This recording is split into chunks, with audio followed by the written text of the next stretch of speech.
end the stream for about an hour. I'll be back. Yeah. Thank you for the bits. Appreciate you, man. Thank you. Thank you.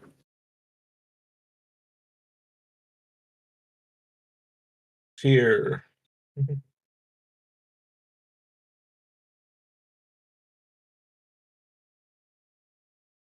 All right. Later. Later, Spariah. Thank you for stopping by. Appreciate you. Thank you for the bits.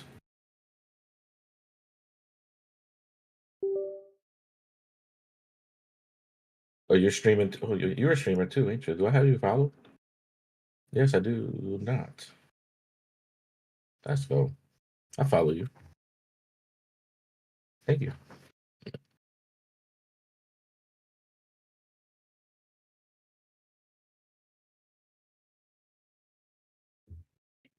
Your name looked familiar. I'm surprised I didn't follow you.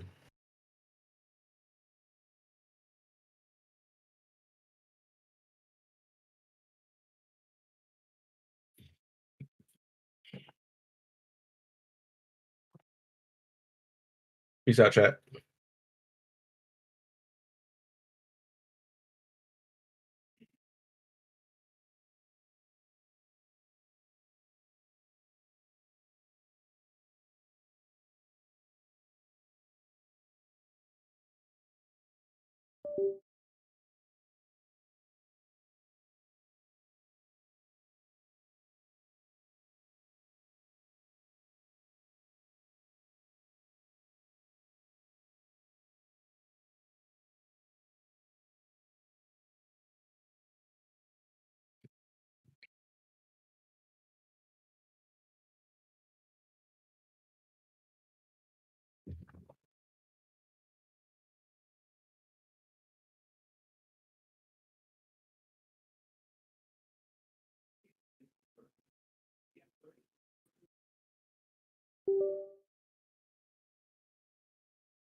It's not really like it's a deal killer or anything.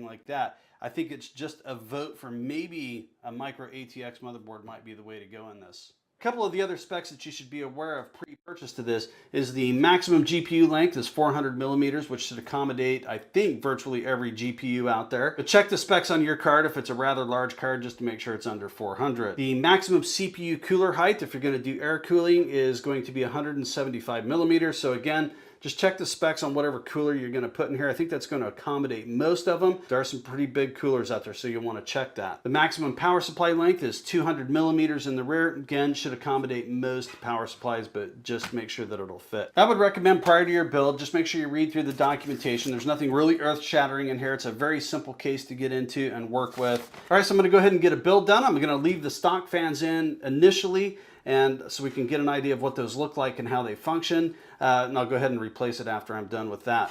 But I'll come back here in just a minute and show you what that looks like up and running, and we'll talk about it. All right, so I've got the build done in this MuseTex Y6 PC case. Overall, didn't have too much trouble with it. As you can see here, I did choose to go with the micro ATX case. That ATX case just fits really flush to the bottom there, and although you can get maybe that ribbon cable under there a little bit, I didn't particularly love the look of it. It's not that it's bad, it's just, you know, I don't really want to snake those cables around the front. So because I do have a B550 board, which is what I'm putting in here, I do have that in a micro ATX board. It's just slightly a better balanced board in this case, in my opinion. It's really going to be up to the individual builder to determine what board they like best. I just wanted to give you kind of an example of each one so that you have an understanding. But I did leave the 5 stock fans in here because I wanted to let you see what those look like when you work with those. Now the 5 Mustex fans, as we talked earlier, are all mounted in an exhaust orientation. I did take the 2 side ones and flipped them so they are now intake. And I've got my QX120 fans down here also serving as intake, and the 3 on top is an exhaust. You'll have to play around with that and see what works best, based on whatever cooling needs you have. I haven't done any in-depth cooling testing on this yet, but my initial test results are really good. They look great based on what this hardware has done in the past. I don't see any big issues with cooling with this case coming right out of the gate. But overall, I really like the look of it. This 270-degree window, I think it just looks pretty sharp. There's a couple little things I can improve in here. As I talked earlier, every case is going to present some sort of cable management challenge.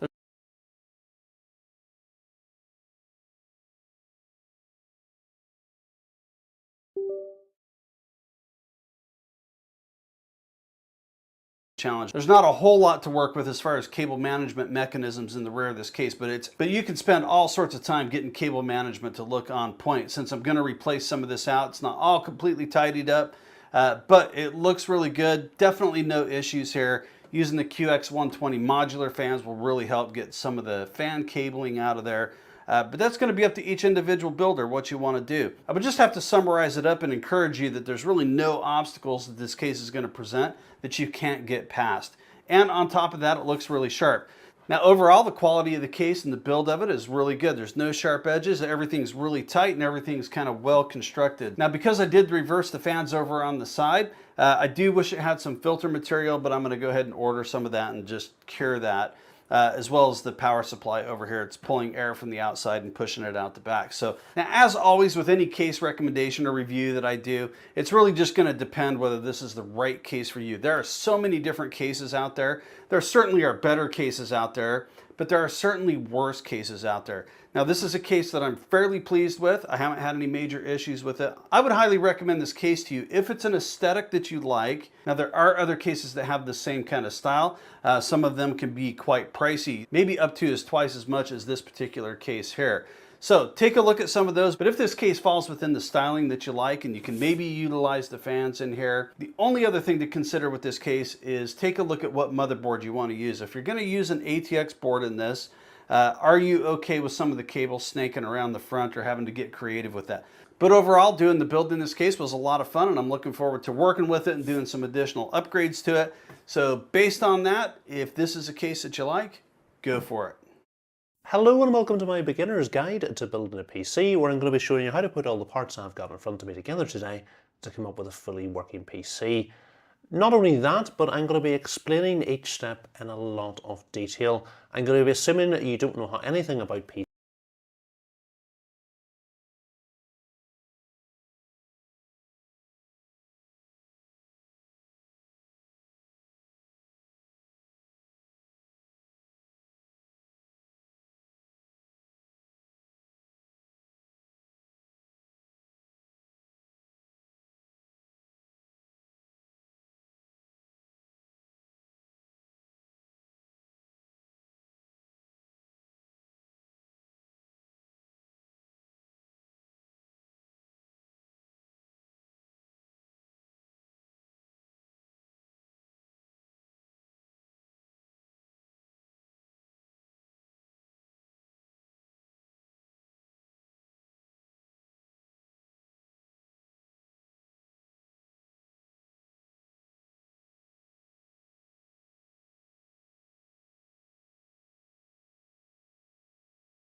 challenge. There's not a whole lot to work with as far as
Hey, Yon. Yep. I don't think we stand a chance. I think judging, or at most I can pull it down to 250 one time.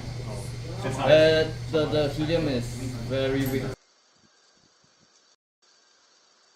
If you're looking to build, buy or upgrade your gaming PC, then chances are you're looking at two main components, the graphics card and the CPU. But getting a good combination of these two parts, well, that's not so simple. I mean, there are just so many different things to choose from, with graphics cards costing anywhere from hundreds to thousands, and now these so-called gaming CPUs that are also demanding you spend even more of your hard-earned cash. So what exactly are the best combinations of these products? Which ones are worth buying? What brands should you pick up?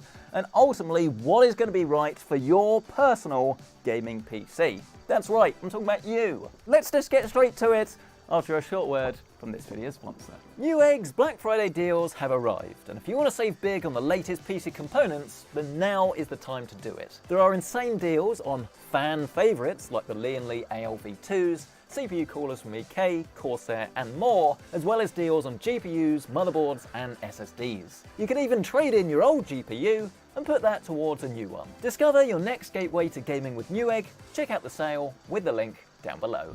First things first, how not to waste your money. A gaming PC's frame rate and the ability to run demanding settings and resolutions is typically determined by the speed of your graphics card and your processor, or the CPU. More times than not, it's the graphics card that's usually the bottleneck, which means that if you choose to upgrade to a better, more powerful card, you'll get even higher frame rates. But if you look at video game engines over the last 5 to 10 years, you'll see that there's definitely a big trend to being more and more demanding on the processor. So if you want to be able to keep up, well, you're going to need a decent chip. That's why having both a powerful graphics card and computer processor is so important, as you need them to help each other out and prevent huge gaps in performance. Call of Duty Warzone is probably the main example of a game bottlenecked in this manner, and even the top-end Ryzen 7800X3D isn't enough to prevent the game bottlenecking when running alongside the most powerful GPUs. The key here is all about balance, as there's no point spending £1,000 on a graphics card only to spend £100 on your CPU, or vice versa. Not that there are many CPUs costing £1,000, but you get the point. It's the art of leveling the two things so that they don't hold each other back and you can maximize performance. The good news is that most modern day CPUs are actually pretty darn tasty, and there's not huge differences in performance as you spend over the £300 or dollar mark. The thing to bear in mind though is that games never really scale with core counts over 8. So spending more on a Ryzen 12 or 16 core processor will only really help you if you also stream your games rather than just play them. The same also applies with our Intel CPUs, with a slight caveat being that they actually have a combination now of efficiency cores and performance cores, and the performance cores are the ones that are really great for gaming, whereas efficiency are more for sort of background tasks and multitasking. So when you're looking at the core count, do be sure to differentiate between the two. Got that? And then finally, before we move on to our recommendations, do also bear in mind that longevity absolutely does come into play whenever you're buying a new processor. And different chips support different motherboards, and these motherboards will vary in terms of features and, crucially, future product compatibility. Ultimately, buying a motherboard that can be upgraded with a processor that's 1, 2, or maybe even 3 generations newer with something like AM5 can not only save you a lot of money, but it will save you a fair bit of hassle too. Oh, but PC-centric, that's so boring. I know all of this stuff. I came here for recommendations, and you're just talking and churning out pure guff. And I've had enough. So okay, pitchforks down everybody, let's get on with the recommendations. And of course do bear in mind that if you do want to check out current pricing, because obviously it varies from time to time, you can find that link down below with our product affiliate links. Starting at the budget end, I'd go for an Intel Core i3 12100F CPU, and then I'd grab a used AMD RX 6600 graphics card. Neither of these are new nor cutting edge tech, but both provide the core experience when it comes to gaming. You'll be able to land yourself fantastic 1080p frame rates in the titles that probably matter to you most, including over 100 FPS in older titles, and even a lot of the newer ones can run surprisingly well on this hardware. Obviously though, this is not going to be the absolute best CPU that you can buy, and the main compromise really is that it is only 4 cores, so there are going to be some newer titles that really do require more, and you might run into some problems. And just in terms of its raw speed, if you do pair it with a more expensive graphics card, it's not going to keep up for very long. But in terms of value for money, especially if you're buying a starter gaming PC, I don't really see any reason to go for anything else. If you can afford a little bit more than just the bare bones though, then next up we have an absolute classic. Intel's i5-12400F with either an RX 6600, RX 7600 or an RTX 4060 graphics card. This i5 is a 6-core processor, which allows it to be much more flexible in terms of game support, longevity, and it also has the basic ability to be able to do some multitasking whilst you're gaming. I'll also add, by the way, because I know loads of you are thinking this right now, why are you recommending a 12th gen CPU for both the low end and this one? Why wouldn't you go for 13th or maybe 14th? It all comes down to price, because the 13400F, it is better than the 12400F, but at the moment it's about £50 more, which is 33% more money for very similar performance. If you're going to spend that, then you step up to the next tier. Make sense? Moving back to our graphics cards though, both the RX 7600 and the RTX 4060 do actually have very similar performance, which will translate into high refresh rate 1080p and a solid 1440p gaming experience. But you should be aware that this is at that sort of cut-off point where both cards have 8GB of VRAM, and that the RTX 4060 does pack in NVIDIA's AI and ray tracing cores that will make it more capable in the next generation of video games, but you're going to have to pay a fair bit more for the premium, which is arguably not really worth it for everyone. Depends what you play. If you do want to learn a little bit more, by the way, about NVIDIA versus AMD, what's better, whether ray tracing or DLSS actually matters, I've made a full video on this, and you can find it in the top right corner of your screen. Stepping it up once again is PC gaming.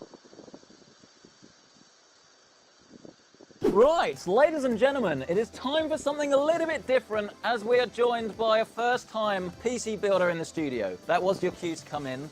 Don't worry, he'll get it soon, ladies and gentlemen. This is my friend Rob. True story, we actually met in a queue. We did. But today you've been queuing up to build your own PC. So I actually wanted to go through all of the components that you've personally chosen. This is your personal rig. If you drop something, you break something, that's it. Finished, finito. Are you feeling stressed? Yeah, because it's a lot of money. But in fairness, I've already cocked up a couple things. Well, we get onto that into a second. Don't you worry. You made a few mistakes, but we are able to rectify them. So join us, what is going to be a very exciting journey into the world of Rob's very first gaming PC that he's built himself, right after This link from our sponsors. You could have delivered it better, but yeah, we'll go with that. MSI's RTX 4080 Supreme is here, and man, is it stunning. This triple fan behemoth packs monster cooling and monster performance, with enough power for 4K visuals at amazing frame rates that will leave you stunned at just how good PC games can look. Not only that, but thanks to NVIDIA's DLSS 3.5 frame generation and RTX ray tracing, you'll be cranking those settings for more than just a mere photo. Grab yours today with the link down below. Right, the way that this is going to work is we're going to make ourselves some room, but we'll be going through all of the components one by one, and obviously I'll be offering you some assistance, but if something goes wrong, then it's on you, because you're going to be building this. This is your first build, I don't want to take away from that. There's no liability waiver signed, just so we know. Well, yeah, exactly, no liability, so if you drop something, well, we've got video evidence of what happens. But actually the first thing I want to talk about is your new case, and this was a donation from me, which is very nice. Walk us through this one. What have we got here? So this is the Height Y70 Y70 Touch, yep. Basically, I was initially looking at the Y60. Pull there. It's okay, bit forced, just pull there. Oh, okay. There you go. So it just drops straight down. Yep. I haven't even tried looking at this yet. The question I had when I actually looked at this case properly in our full review, find that in the top right corner of the screen, was why would anyone actually need a 4K touchscreen on their case? The short answer is I don't need it, but visually it will look pretty cool. There's the height. That's the aim. So essentially, you've got this side, I suppose you can't really see. This is going to be your build area, and because you've gone for what we call a dual chamber case, this is actually going to be a lot easier to assemble because all of the bolts and all of the cables are going to sort of be round this side, whereas all the stuff that you're going to see is going to be nicely over this side. But actually, to start our rig, you want to put this to one side and you want to move on to your motherboard, because a lot of people will traditionally think that you start your build by putting everything inside. But it's harder to do that way, right? Exactly. I mean, it's a lot easier to actually sort of go off of the desk where you've got loads of light, you can see what you're doing, especially if you're sort of mounting coolers and things.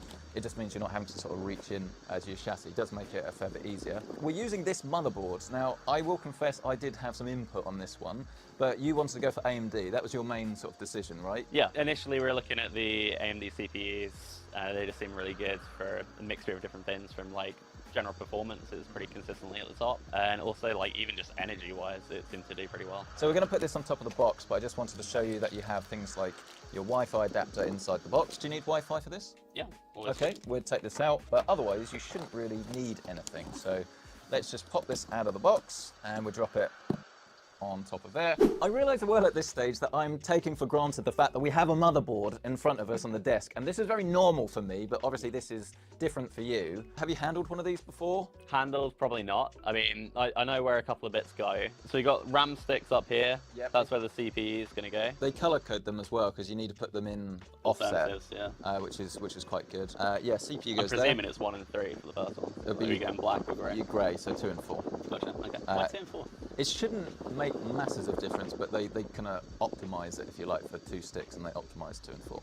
And then down the bottom, that's your PCIe SSD. This one? It'll be these ones that say M.2 on. Yeah. Do be aware though that not all of them are going to be rated for Gen 5, I don't think. I mean, this top one definitely is. I think you've probably got a few more than that, but if you check your motherboard manual, it'll tell you the speed of all of them. So in the future, if you do buy a Gen 5 SSD, make sure you're putting it in the right slot. It looks quite intimidating, but actually, as long as you sort of get a chance to look at it up close, it is all quite clearly labelled down the bottom, which again is another reason why it's good to handle the board and have a look at it before you actually get it in your rig. What's the battery for? This actually is to sort of remember the basic settings of the motherboard. So every time you turn it off, that battery is being used just to say remember like RAM timings, for example, to actually enable the motherboard to boot up in the first place and to get to the BIOS stage. So if you're having issues, you can either use the CMOS jumper with like a screwdriver to clear the memory, and then you can try again, or you could actually take the battery out and then like leave it for like 10 seconds or so, pop it back, and then in theory that should also clear the CMOS for you. So yeah, remembers your settings. Okay, cool. Are you a man that likes choice? Yes. Because you'll be glad to know the next bit, you actually have a choice, because you could put the CPU in next, or you could do the RAM.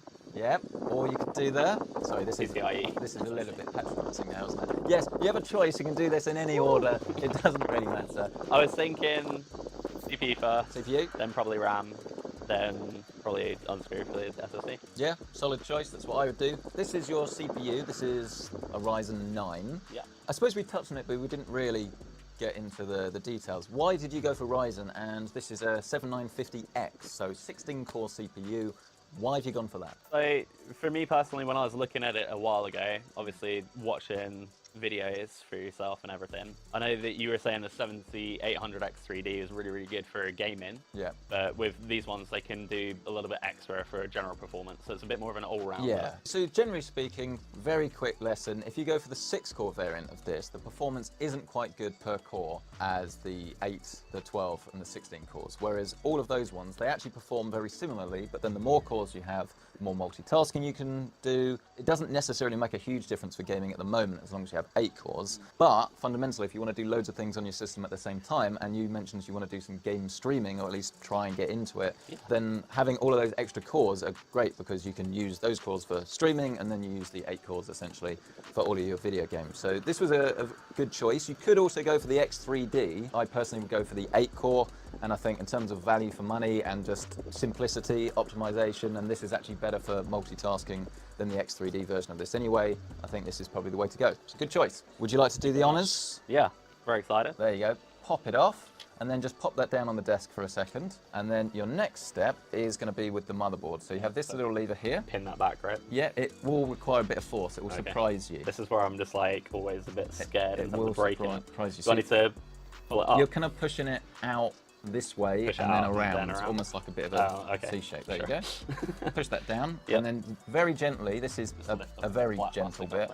Not the plastic bit, just this whole thing lifts up. So you can hold it from about there with the edges. But yeah, there you go. And then you rest that there, and then you grab your CPU, and then very gently line it up and place it down. If you drop the CPU into the socket, that is a surefire way to kill the motherboard.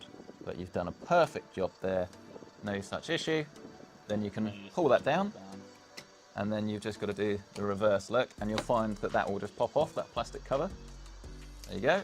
And then you'll put that in your motherboard box, because if you do ever have any issues with the board, or maybe you sell your CPU and waiting a few days or something, you're going to put that back on just to protect it. Honestly, that's a lot easier than I thought it was going to be. That was a good experience for me.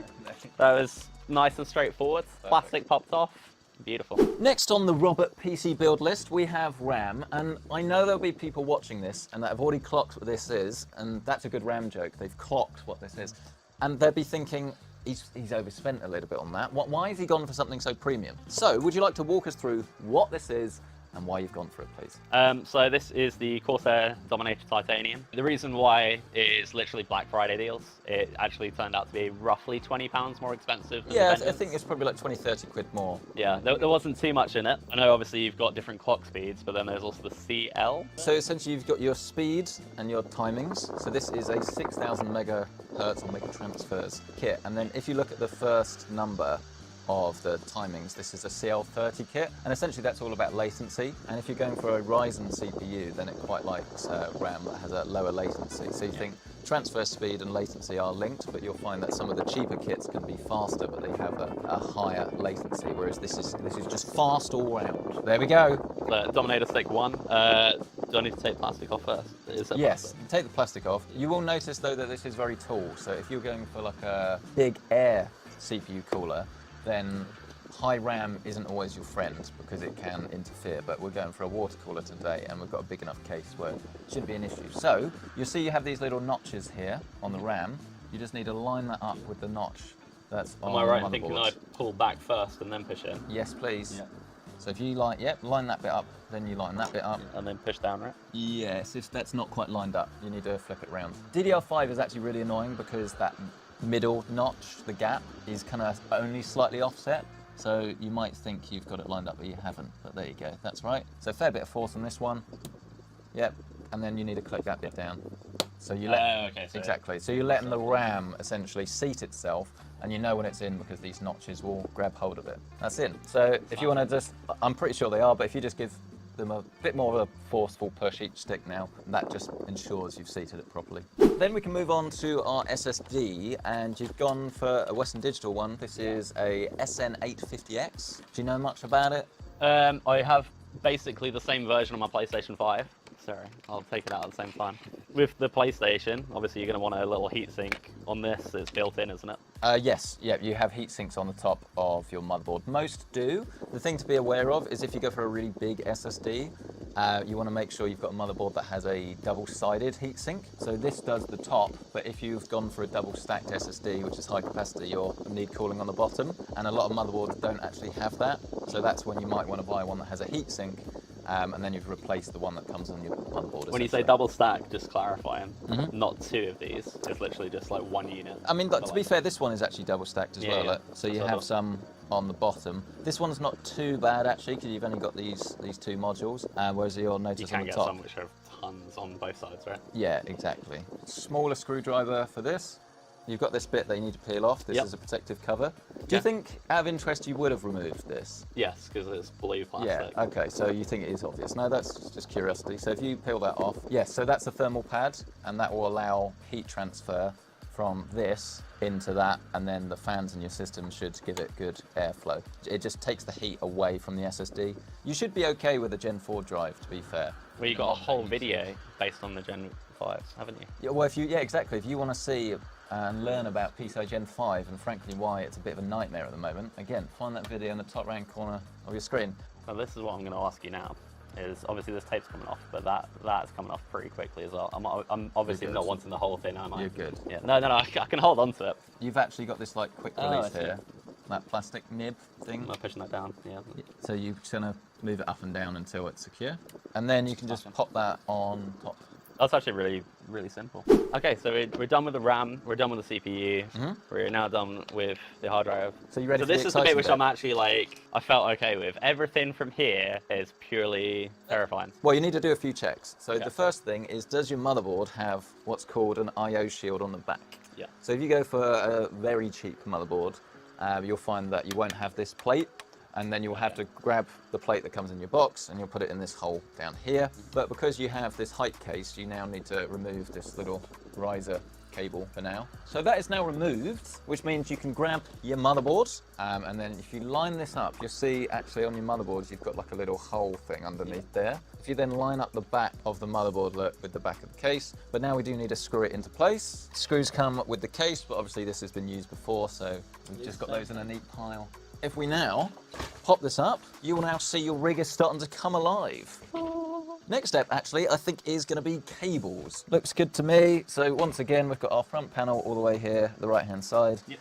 USB, HC audio, our 2 USBs, and if you're using some addressable RGB fans or something, then they're these little white ones here at the top and the bottom. But if you are going to add more stuff to this case, then obviously you will just need to probably use that USB 2 down the bottom. Case comes apart a little bit more, because now is the time to insert our fans. Okay, right, so we'll start with our basement fans, and then would you like to do the honours and put this into your new rig? Get that screwed in. Yes, there you go. Easy as that. We obviously have a wire that we do need to sort out, so that can just feed through into the basement. Do you want to see the power of editing? Wow! Well, I'm happy with that. Are you happy with that? That looks absolutely crisp. I don't know how many other words I can say for this one. Crisp, not the word I would use. The next step, avid watchers of the channel may already know this. But I hate them. And they're radiators. And you've gone for one. This is an all-in-one liquid cooler. Would you like to grab it for us? This was purely down to you. I had no input on this. This is the H150i Elite LCD XT. You got a good deal on this, but it was still quite expensive, wasn't it? But you really wanted the LCD. You were avid. Yeah, the LCD was the main part for sure. I've got to admit though that I do love the look of these Corsair coolers. There is a lot of attention to detail with all the cabling and all of the white especially. It does look really nice, and you're not going to be handling this, so you're not really going to get it grimy. To get this installed though, we will need to do some mounting first. So before you mount this, you need to put something on your motherboard to receive it so it can all sit into place, essentially. But here is our mounting hardware. If you grab our AMD mounting hardware out of the bag, you'll find you have these little screws here. These will go into the motherboard, and then this is the plate that will attach to the pump head on the cooler. So we'll do that in just a second, and then you will now need to remove the default AM5 mounting hardware here. So if you remove these 4 silver screws. So I put that back in the bag? Yeah, if you put that stuff back in the bag, I would then, either leave that with your cooler, or I'd probably put that in your motherboard box. Then you need to grab these, and you see these little holes that we've now like revealed? Those screw into... Straight on before applying? Correct. Okay. I'm literally just manually feeding these in? Yep, so you grab one of these, and you will then feed it in. Use the thicker end. If you notice, there's 2 widths. Yeah, good job. Those are on nice and tight. That's now ready for the pump head, but to make it a bit easier, we're now going to want to put the radiator inside the case, and then that pump head can then go on secondly. And we'll have our cooler underneath this, and then our fans will then go underneath. Obviously, you're experienced, so you know to put it that way.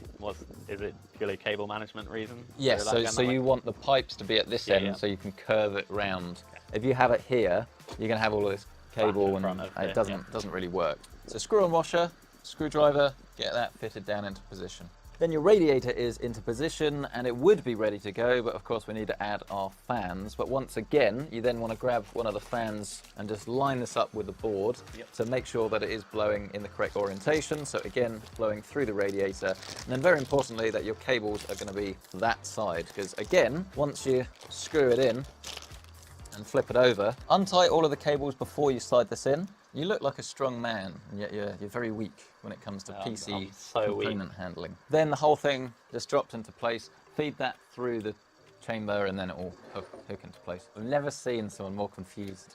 I wasn't confused. So that bit, lower that in, perfect. Yep, so that drops into place. And then as far as cable management goes, I think there are some channels actually behind the radiator, but we now need to just lift this up gently again. So you grab that through, So that's half of it done. You'll notice as well there's actually some thermal compound and thermal paste here. That Corsair applied for you in a nice pretty pattern, but if you're going for maybe a different cooler or buying a used one, then you will have to add your own. You do need thermal paste. A lot of people do ask why I don't apply it, but if I don't apply it, it's because it's already pre-applied. But this just then needs to go over.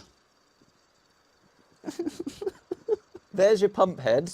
This bit, as we now know, is completely separate. You just need to line this up with the cooler, have the tubes on the right-hand side, and then that will just drop on, except it doesn't, because we need to swap these brackets out to the AMD ones. And it literally just flips on. Easy as that. Look, you can do the other side. It's like friendship, half and half, half each. So if you hold that there, again, I'll spot you. Teamwork makes the dream work. Yeah. And then you have this little dummy cable here as well, and then that plugs into that grey CPU header. Just there, look. Well, that's your cooler done. Do you hate radiators? To be honest, not too bad. Not too bad. bad. I think in terms of like having to do the extra fans and stuff. I mean, realistically, what's that added? Like 10 minutes, if that. I mean, we've been going for. You got to bear in mind though. 2 hours 23 minutes. That's completely everything with retake bits. Retakes. I don't do retakes. Let's just put this out of the way now for a second. I know this looks ugly and hideous, but we will sort that out after we've put our power supply in. And actually, on the topic of power supply, bit of a funny story. We're using my one. Why are we using my one, Rob? Last minute, Black Friday, rushing to put in baskets, probably didn't get it quite right. He didn't check the box before he arrived here today, and I'm like, where's the power supply, Rob? I've got cables, but no power supply. So you're gonna borrow this one off me. This is the HX1500i that frankly, 99.9% of people don't need. Yeah. The one you actually originally ordered was the 1200i? 1200, yeah. Yeah, so you're still going pretty high end. Yeah, so the reason for going for a bigger one is largely just it future-proofs it a little bit more. My logic was, even though I think an 850, is that right? 850 would have been absolutely fine, yeah. That's what I'd recommend. More so for the future proofing in my logic, because it's just a bit of faff to change it down the line. So that is the power supply in. This is a very large size one as well. Most of them are probably only about that. But again, big wattage, more stuff goes inside it. And then we got our cables. And as I say, you did remember at least to get the cables. And you've gone for some custom ones, which are pretty cool. You've gone for the color white, black builds. That's obviously what we're going for. And you've gone for the Corsair ones as well. They're the right sort of price to performance.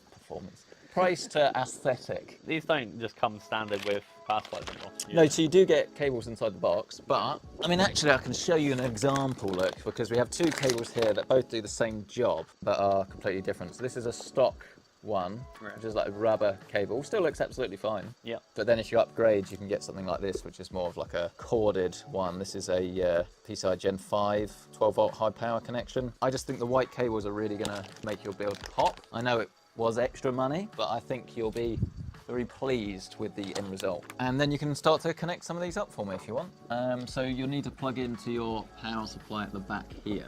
Make sure the notches are on the right side as well. Then just feed that through to the other side. Right, okay, cables are in. Then we just need to feed them all round to the other side now. So your two CPUs, they will need to go up the top where we've got this controller. And then you need your PCIe as well, if you catch that for me. And then remaining on this side, you've got your SATA connections. Yep. So again, these are for your controllers. We're just feeding that back down to the bottom again.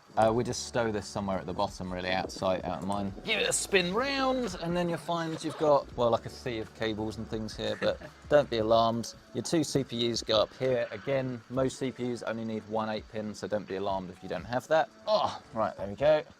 Now you just need to feed them through the other side and just get them nice and neat. Then you need to do the same with this very large one, which is here next to the RAM. Notch is on the right-hand side now. Yeah, now feed that back through the other chamber. And then, yeah, this is the final one for the graphics card. So we're actually almost there.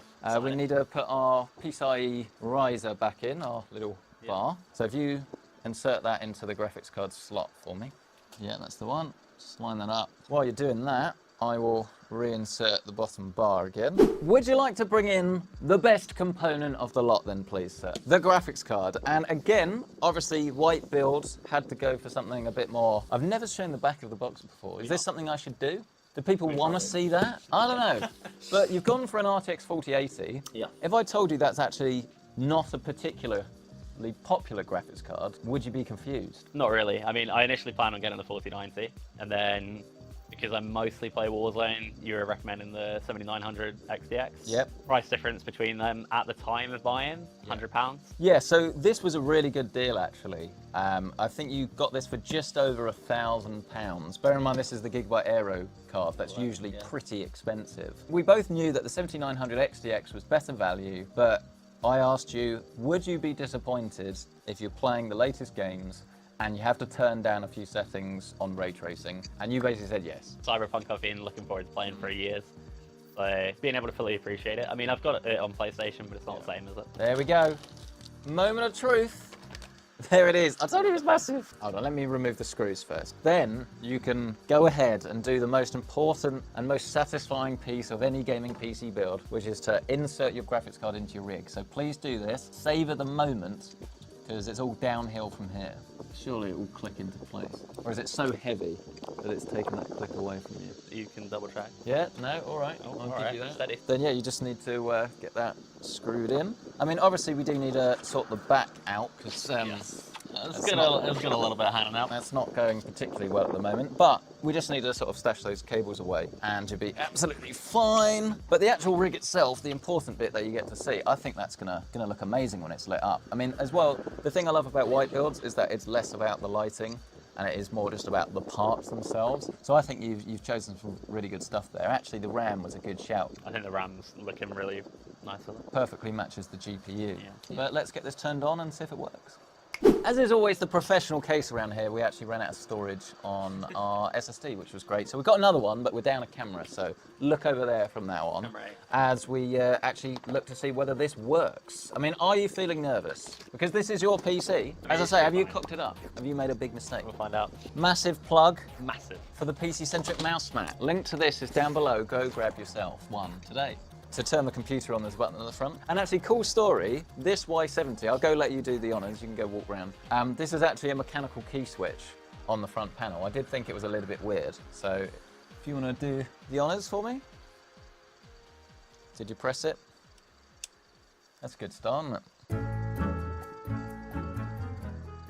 Well, fear not, everybody. I took it apart. I've put it back together again. We've checked everything.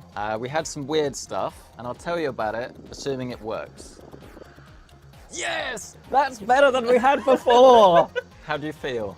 Your first gaming PC didn't work.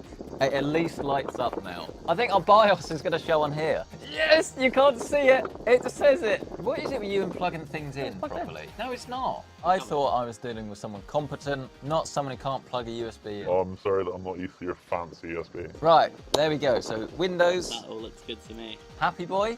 Yeah. Well, I'm very excited to see it, like properly running. Give us a couple of hours to get him logged in, get some games on this, and we'll be right back. So it's been an eventful few hours. Most importantly, I played badminton and I won. While that was happening, we got all of the games downloaded and ready to go. We'll jump into that just a second. But I do want to say, obviously now that we've got all of your RGB and everything set up, your rig is now looking a lot more as it's supposed to. So walk us through, what do you like about it? Anything you would change? Any advice? I am absolutely ecstatic with it.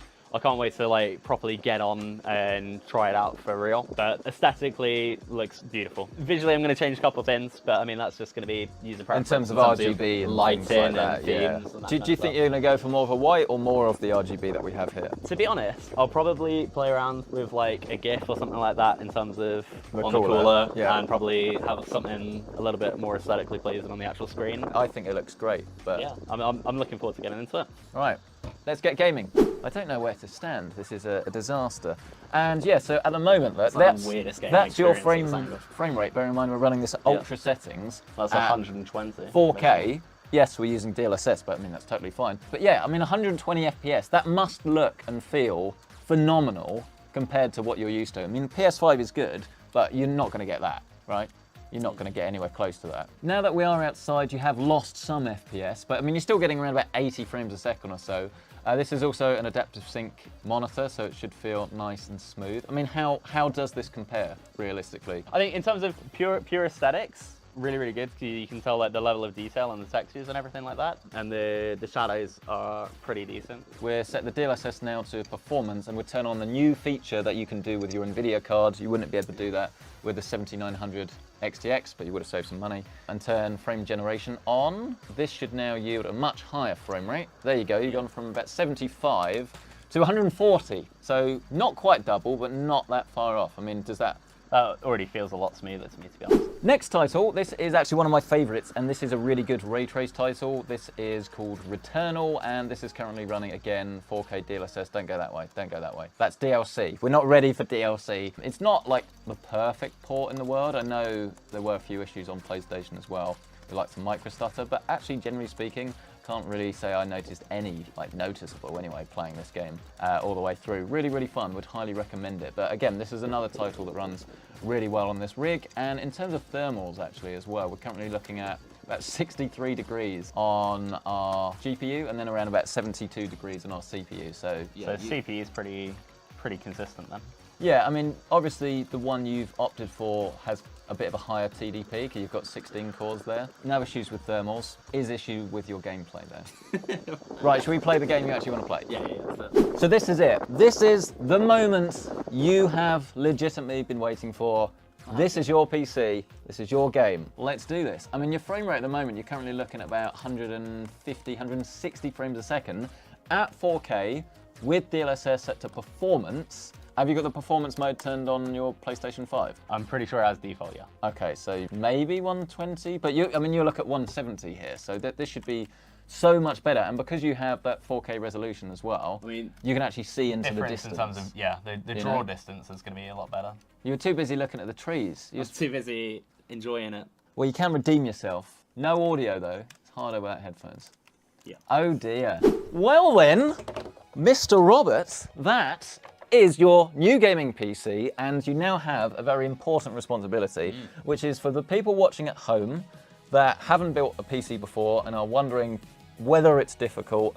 They've seen you do it for the first time with assistance, but realistically, how was it? For the most part, probably 80%, something like that. It's pretty simple. CPU, RAM, etc. Easy, as we already said. Overall, pretty simple, very happy with it. Makes me feel a lot more comfortable in regards to if I want to upgrade in the future. Yeah, because that was actually going to be my next question, really, because I think that's the main difference between if you go down the, fair enough route of going for a pre-build. The disadvantage is you're sort of a bit more nervous to open it up, whereas you would feel comfortable maybe not just upgrading the RAM, but maybe swapping out the CPU or putting another hard drive around the back, or actually unplugging some of the cables, right? Yeah, in terms of upgrading GPU, CPU in the future, potentially a couple of years, something like that, it seems pretty simple. Obviously, the CPU is slightly more work than the GPU to literally just swap out, but not by much. I would say overall you really have done a fantastic job. I really love the look of this system. I'm still not 100% convinced by the 4K touchscreen, but it certainly is something a little bit different, and I'll be excited to come and visit you and see what you do with it. But a massive thank you for you guys for actually watching this video, tuning into Robert's journey, and obviously thank you for coming and bringing us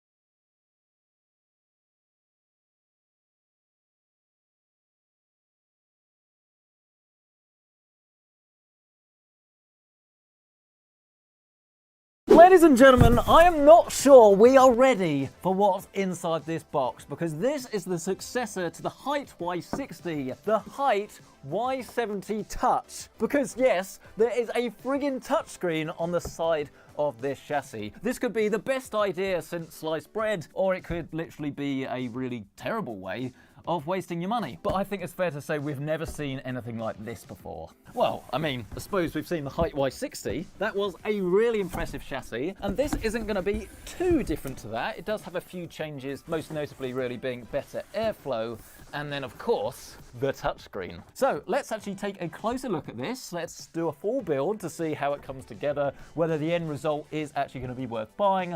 But before we do that, a quick word from this video sponsor. The Gigabyte G5 is the gaming laptop for those that want to play the latest games without spending an arm and a leg. Packing the latest RTX 40 series graphics, the Gigabyte G5 is ready for jaw-dropping ray tracing and frame rate boosting DLSS 3. Learn more about this 144Hz gaming beast today with the link down below. Let's begin by opening this thing up then, shall we? Completely toolless, which is nice, decent thick panel as well. Our screen is clearly covered by this cardboard. You do want to protect it, but I think it's safe to remove this now. And yeah, here we have our display. I mean, it's got this nice little label on it that will help to protect it, but if we remove that, and we are then left with tempered glass with the screen behind it. So this is one unit, it connects to your computer via DisplayPort, but all of the cables are actually pre-routed for you. Also does require SATA for power, but this is 4K in the sense that it's a 4K screen, but obviously a lot smaller. So the resolution is 1100 by 3840. Aside from the screen though, the main thing I think you'll notice about this is just the sheer volume of case. I mean, this is very much all about airflow, but also modern components. I mean, if we grab the largest GPU that I have, the RTX 4090 Master, you'll see this fits in there with pretty much no issues whatsoever. I mean, obviously where you do have this corner, you do have to be slightly careful with stupidly large graphics cards that it's not going to interfere, but if the 4090 Master fits in here, as I say, I don't think you're really going to be likely to have problems with anything, but obviously do always check. This vertical GPU riser does come as standard. This is the height way. They want you to have this in a vertical orientation, but obviously you don't have to. You can still have this case and remove it, but then you are kind of paying for the privilege. A bit like buying this variant and then not using the screen. Wouldn't really make any sense. In terms of I/O, we've got our power button, 2 USB 3s and a USB Type-C, and then a headphone microphone combo jack. Round the side, you can see we've got loads of airflow and ventilation here, which is great because you're probably going to want to populate this with fans or things. It is nice that it's not essential. I mean, if we flip this round again, you'll see that it's not going to look its best if you don't have fans and things here, but it doesn't look ridiculous like it does in some cases where it is literally just an empty gap. The top of the case is pretty much more of the same, plenty of airflow, and then on the back you'll find that we have these storage bays here, which does help to sort of neaten up your chassis because everything can be tucked in this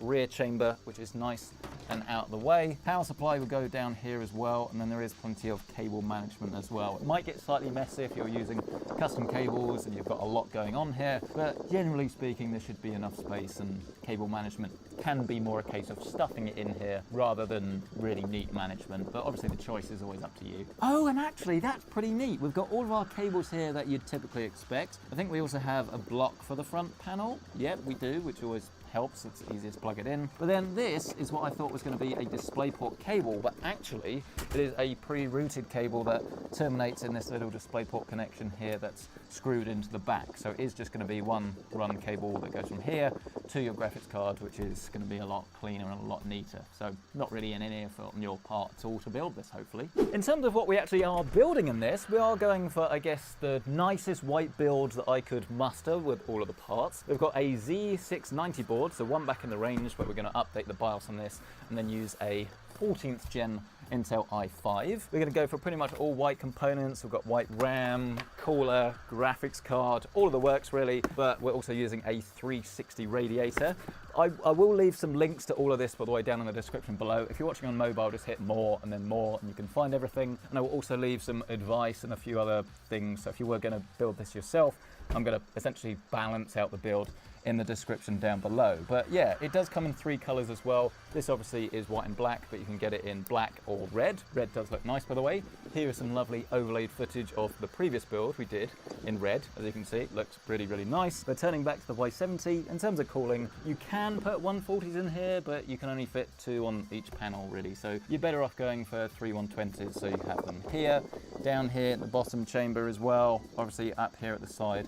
And then I guess you could put a 140 on the back here. It's quite nice actually in the way that it's not necessarily so obvious. If you don't want to use one, there's not like a big gaping hole. But then likewise, if you do want to have a fan here, then you can. But I would probably just go with airflow in that orientation. First things first, we do want to remove our little riser cable so we can get our motherboard in. We'll place this to one side and then we'll start our motherboard build. As I say, we're not going to focus too much on the build side of things. But I would like to think that if you are going to go for a case like this and spend up to $370 or $380 on a case like this, then chances are you are going to be going for something pretty high end. I mean, obviously, if you want to go for looks over performance, then that's your prerogative, but I'm not sure that's what I would do. So let's open up our slot, grab the brand new and definitely not a refresh, though to be fair, Intel have labeled it as a refresh, 14th gen CPU, and drop this down into position. Some G-Skill RAM, not quite in white, it's more of a silver effect, but I think it looks really nice. Whoa, whoa, whoa, whoa. Is this a DDR4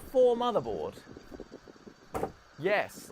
Some Spectrix D50 to the rescue. Though to be fair, I think this definitely does look better. Install our SSD. This is the Sabrent Rocket 4 Plus G, and the G stands for gaming. One thing that I have noticed, it's not a problem, but to be aware of, is while we do have a CPU cutout here for access, so you can put like your cooler bracket on your board, because of the fact we've got this drive cage here, it is going to be easier to do it now. So we're going to open up our Kraken Z73 and we're going to start the mounting process now. Just flip the board over and then drop this into position and then screw in the screws. Now that that's ready to go, we will of course flip this on its side, pick up our motherboard and then just lay this into our chassis. Are we going to get one of those plastic tidy things? No, it doesn't look like it, but you do get this DisplayPort cable to actually plug in the screen, which is cool. Otherwise, it is fairly basic, just literally a bag of the screws that you need. And your 3.0 to double 3.0 if you're going to use analog audio for the case. We'll take off the plastic sheath and then drop in our riser card. It's actually in a different slot at the moment, so no problem, but this does need to get moved. So let's get that pressed down into position. We can then proceed to flip this back over and have a look at our handiwork. And something I will point out that I don't think I've really seen from a chassis before is this sort of one-piece cable grommet type solution that actually works really well, because I think it's really nice and clean, but then also you get the benefit of, well, just less exposed metal. I don't often cut myself on a computer chassis, but I think it does reduce the risk of that, and it also means that if you do kind of like push it a bit too much in one spot, the whole thing isn't going to come out like is normal really with those smaller cable grommets. So yeah, I'm liking this so far. We will take the top piece off. I should show you the other side. It's like this plastic mesh. I'm not really sure that this is particularly easy to detach though. It's kind of feels as if it's glued on. So if this does get bunged up with dust, a Hoover is probably your best bet. Not sure if that matters. Probably not ideal, but it's manageable. Before we get this bunged up with loads of parts, by the way, I also want to flip this over to show you the other side. That is slightly annoyingly too tight at first, but a screwdriver comes in. Then you have this removable dust filter. I guess there is more dust and, you know, cat hair and stuff that would come in from the bottom than the top. And then this is where you can access your extra fan area. So if you do want to put some extra fans down here for airflow, this is where they're going to live. I mean, I say they're going to live there, they are, but in order to actually get them attached, you want to use this bottom plate here. It does actually look as if it's 2 fans down the bottom, not 3. The fans that we're going to be using for this are from NZXT. These are the F120 white RGB. You can also buy dual light loop versions of this if you want to go for something extra fancy. I mean, to be fair, this is actually one of the big changes versus the Y60, because you did get some fans, granted they're not obviously going to be the best, but you did get some fans as standard on the Y60, whereas the Y70 Touch doesn't have any. And I guess that the reasonable explanation for this is that if you are going to spend $380 on a chassis, chances are you can afford and definitely want some premium quality case fans. So we'll route the case fan cables through, and then it should just be a case of screwing this back into position and then dropping our dust filter on top.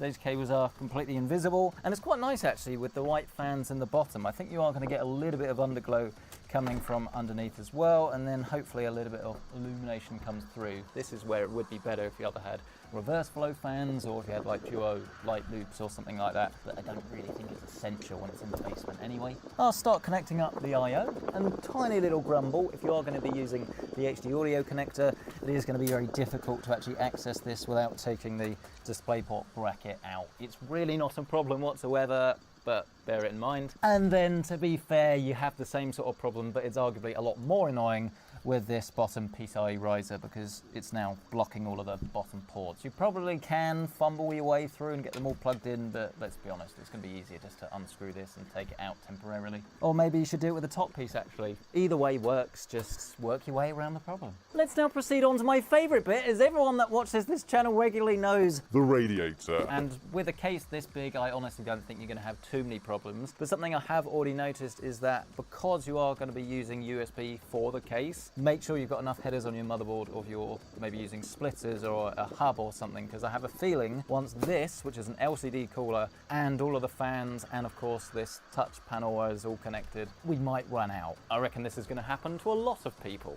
It does look as if this top radiator piece actually slides out, which is nice, and then you can screw it back on when you're done, which means we just need our radiator on top, a gentle screw in, then we can pick it up and mount our fans underneath, so we make sure, of course, that the cables are going the right way. I realise this is getting very instructional now. I was trying to be quick, rapido. Not funny? Get all the RGB cables plugged in, and then we can drop this back into position. Oh, don't do that. Easy does it, there we go. Now we can do the pump head, pre-applied with thermal paste. You guys are always asking why I'm not putting it on. It's because it's pre-applied on a lot of new coolers. Just push that over the top and then use the thumb screws provided. Oh look, it's almost as if I'm psychic. We need to use an internal USB hub. Now, for our next trick, I have some cables here that I've wanted to use for ages and I've never really found the right theme. And I don't know if this is going to work today. This could be a bit out there for some, but we're going for yellow cables. Not white, because we always do white. Last time as well we did white and black for something similar to this. And obviously in the Y60 we did red. So let's mix it up and see if this works. These are extension cables as well, so this is going to be a real test of this case's capacity for cable management around the back, because this is going to be bulk city. This really could look hideous, couldn't it? But it's Cable Mods, you can get any cables you want. A massive shout out and thank you for Cable Mod for actually supplying these. We can then proceed to mount the rest of our fans, and once again I don't think I've made the right choice here because the RGB lighting is going to be facing the wrong way, which is a bit of a shame. They still look good, but they won't look perfect, so I would next time go for something else, but we can populate them here. As you can see, the cable management of this rig is going to start to get a lot more tricky now as soon as you add in all of these extra fans. This is yet another reason why I say going for daisy chainable or lockable fans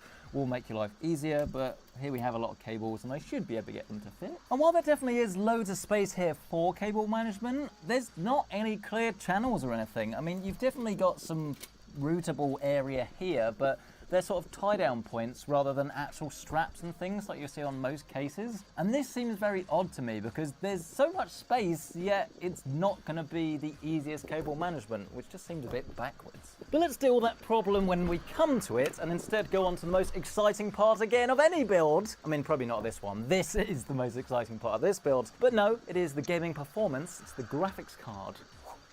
And the graphics card that we are using here today is from PowerColor. This is the 6700 XT. This was a limited edition one, as you can see, in spectral white, has blue LEDs. This should look pretty tasty when it is all together, but I'll leave links for loads of different white GPUs that will look good in this down in the description below, because I have a feeling that this one is probably quite difficult to find.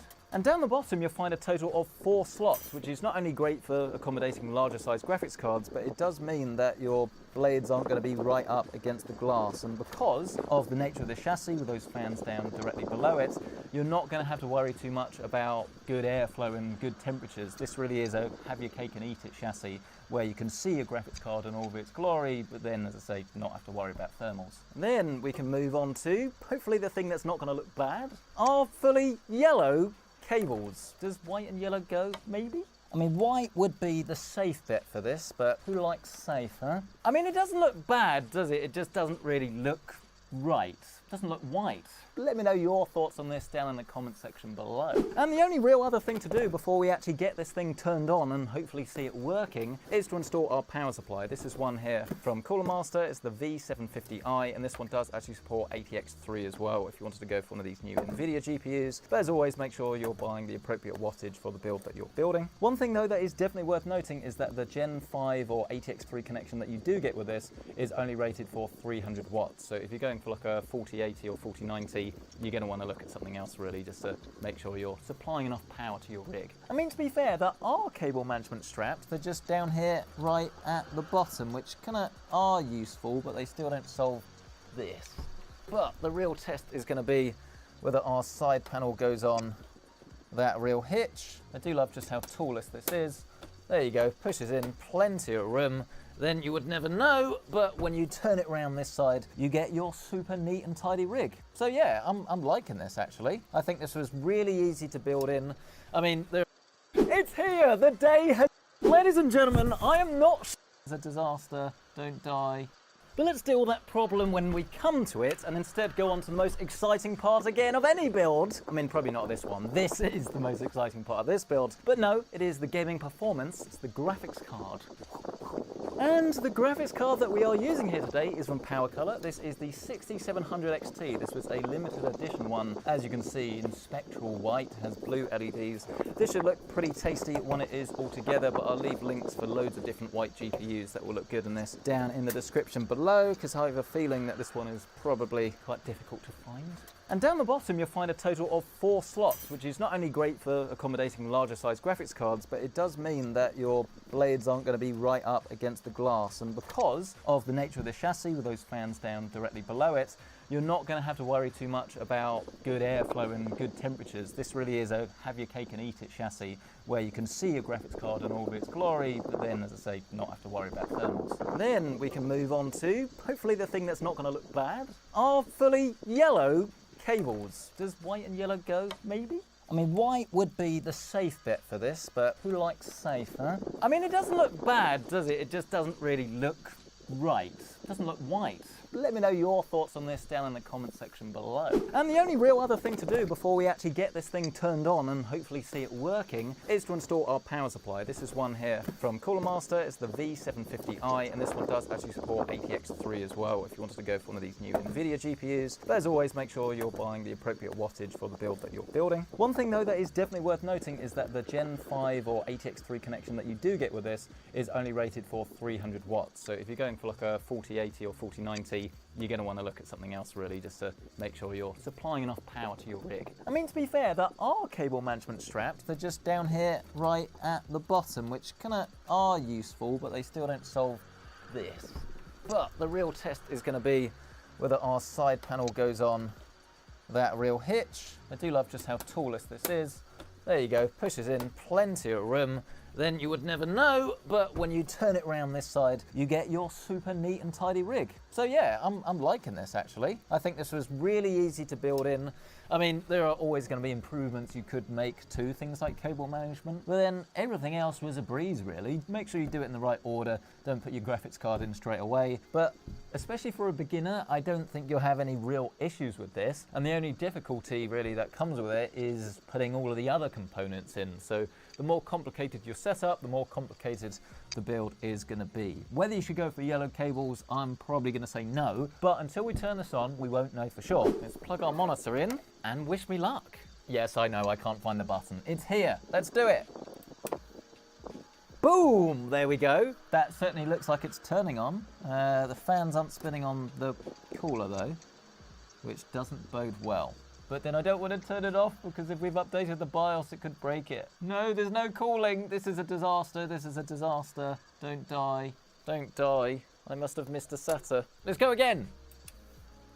Let's do it for real. And I also want to see the screen illuminate this time, because we've not got anything at the moment. Right, okay, so we are in Windows, but now comes the moment of truth, because I want to connect this DisplayPort cable and just see whether our screen comes on. It does! There it is, it was Windows completely the wrong way, but we were expecting this sort of thing to happen. And I must admit, already, I can tell this is ridiculously high res. And I just don't know whether it needs to be. I guess it's a good thing and I shouldn't be complaining, but it probably would have brought the cost down a little bit if it wasn't quite so high res. But hey, there we go.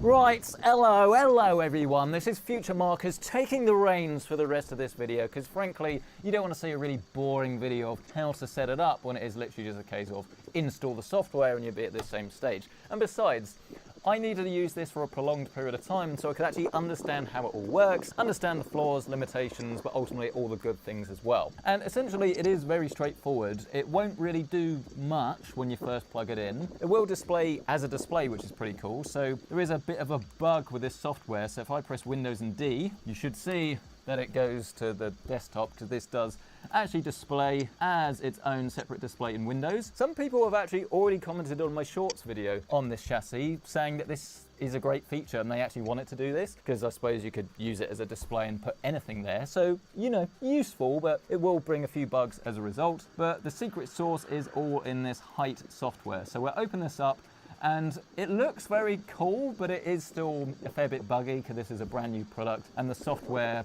I mean, it's really impressive actually for just how new it is. You compare it to like some motherboard software from, I don't know, like ASUS or MSI that frankly should be a lot better than they are, and frankly I think it is better than those, but there are still a few limitations. So you can use this a bit like NZXT Cam and IQ to monitor everything and control RGB lighting and stuff, which is cool with different integrations. But then this is where you will be able to customize this screen, and the screen itself is really nice actually. It is very, very sharp. It's a lot sharper than I thought. I mean, you hear 4K and I don't know, I thought this might be a bit gimmicky, but no, it really is just like using a high-res tablet screen or something. And I've kind of set this up the way I would want it. So you have your different statistics and things for both the GPU and the CPU, clock, time and date, weather, everything I would want at a glance.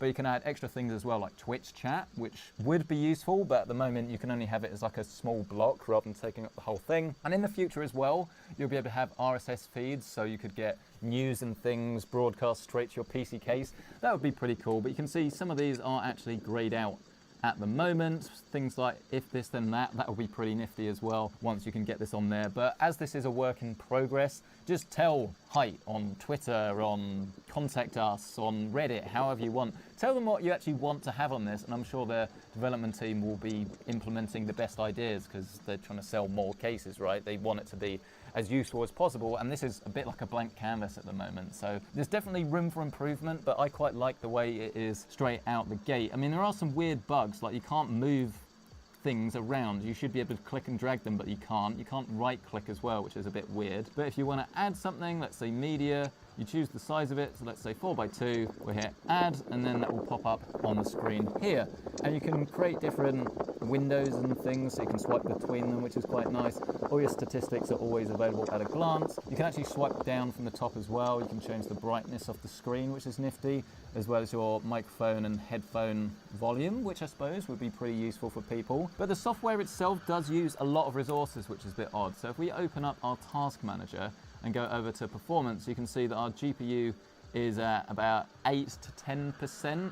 And I think it does do something with this background here. As soon as you open that up, it spikes. So we're now at about 20%, which is a little bit odd. But when this case really does start to come alive is when you actually use it to display high resolution video. I mean, we've got another bug here. This is actually the first time I've seen this bug. But as I say, it's a work in progress. So that is some major feedback. If you are going to buy this case, expect it to not be perfect straight away, but be a lot better over time. But frankly, I still think it's in a pretty good state generally for something so brand new. Right, we're back in, and you go over to here where it says theme, and you get all of these different ones that you can use straight out the gate. You can choose different accent colors as well that they recommend, so you don't get this problem that we have here where you can't see the text. But I really like the theme I have. I will show you this one now. So they have this fish as a default, and a lot of people think this case looks like a fish tank anyway, so lean into it. That's pretty cool.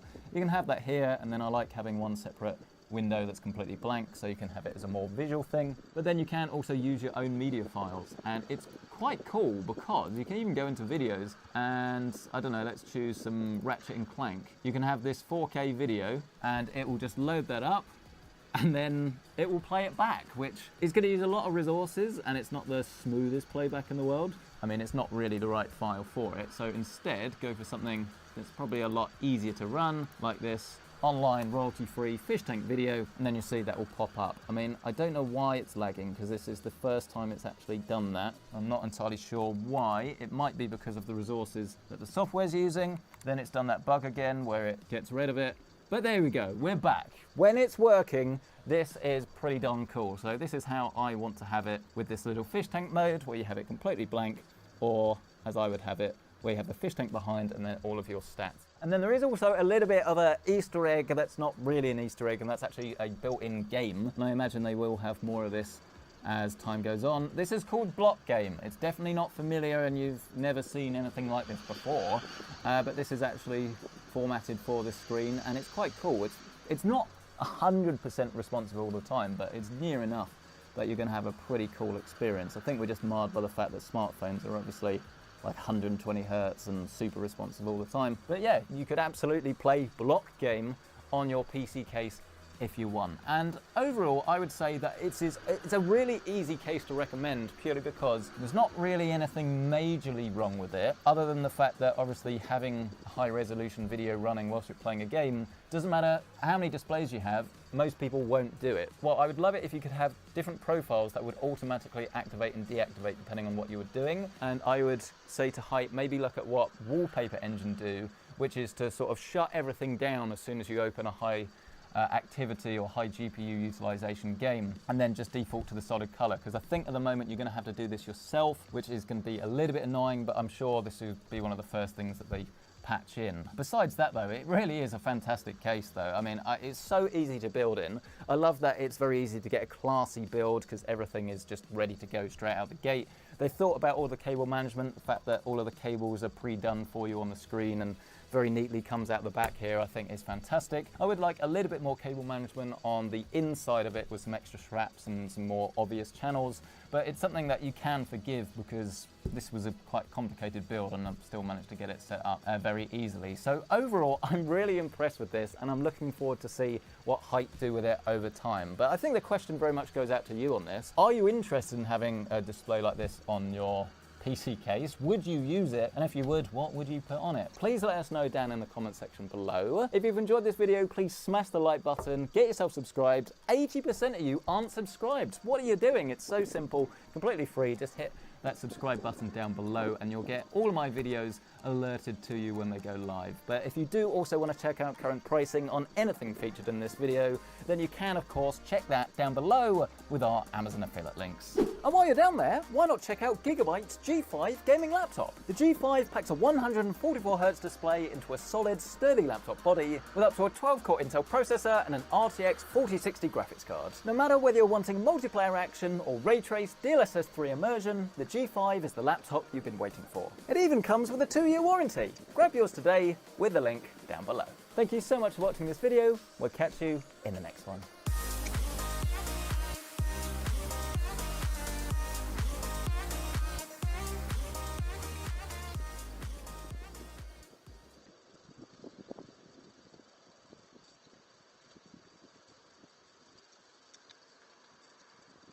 It's here! The day has finally arrived for us to put together the single most powerful gaming PC I've ever done on this channel. I mean,